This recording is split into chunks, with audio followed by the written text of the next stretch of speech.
Hello hi friends, ఇప్పుడైతే చూస్తున్నట్లయితే ఇప్పుడు పైప్ లైన్ అయితే వేసినాం అనమాట. మొత్తం జాలు పట్టేసింది అనమాట.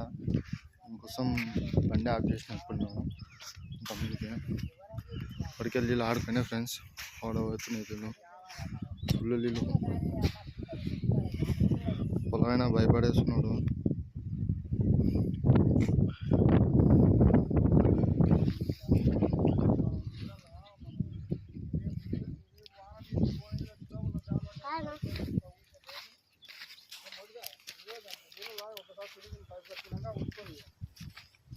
సొల్యూషన్ ఏమిటంటే గట్టిగా పట్టించి ఆ నీళ్ళు అనేది దాన్ని దగ్గర కొనిక నీళ్ళు అయితే చాలా వస్తున్నాయి. ఇలా అయితే పోతారా మరి ఎట్లా దుంకురా దుంకు బడేసు దుంకాట ఆ దుంకుడు కాదు ఈ దొంగ